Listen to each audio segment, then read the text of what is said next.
This is Kent Brockman with a special bulletin. The Lincoln Squirrel has been assassinated. We'll stay with the story all night if we have to.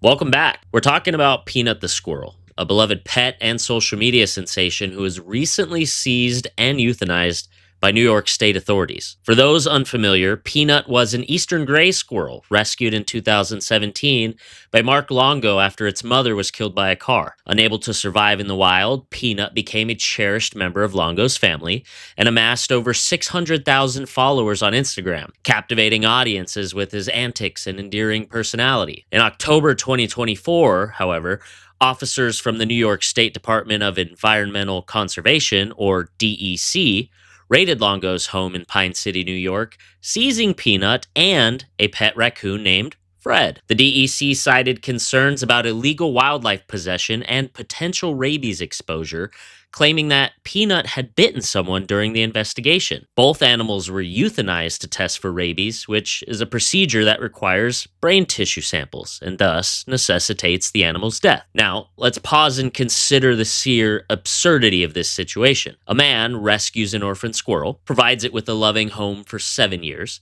and in return, the state swoops in, confiscates the animal, and euthanizes it, all under the guise of public safety. This, despite the fact that there has never been a recorded case of squirrels transmitting rabies to another human in the United States. And I'll repeat that again. There has never been a recorded case of a squirrel transmitting rabies to a human in the United States. Mark Longo was reportedly in the process of obtaining the necessary certifications to have Peanut recognized as an educational animal, a status that would have legitimized his possession of the squirrel under state law. However, the DEC's heavy-handed approach preempted any opportunity for compliance or due process. This incident has sparked a widespread outrage, with many questioning the priorities and methods of state authorities.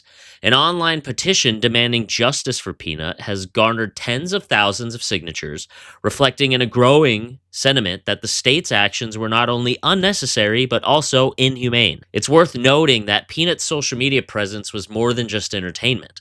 It served as a platform to raise awareness and funds for Peanut's Freedom Farm Animal Sanctuary, an organization founded by Longo and his wife to rescue and rehabilitate animals in need. The sanctuary has reportedly rescued over 300 animals, a testament to the positive impact that Peanut's story had on the community. Yet, instead of supporting these efforts, the state chose to intervene in the most draconian manner possible. This raises serious questions about the balance between public safety and individual rights, as well as the discretion exercised by regulatory agencies. In a time when government resources are stretched thin, one has to wonder about the allocation of manpower and the attention to a case involving a domesticated squirrel with no history of aggression or disease. Is this truly the best use of taxpayer dollars? And moreover, the emotional toll on individuals like Mark Longo, who dedicated their lives to animal welfare. It cannot be overstated. The loss of Peanut is not just a loss of a pet, but the destruction of a symbolic compassion and community engagement. Now, as we reflect on this case, it's imperative to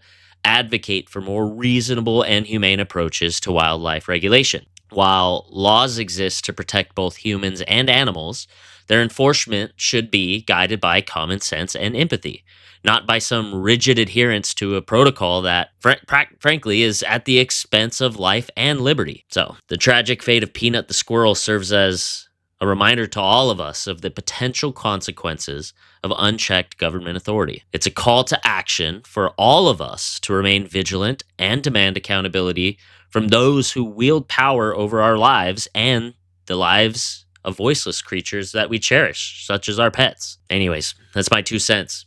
Thanks for tuning in. Stay informed, stay engaged, and as always, question everything.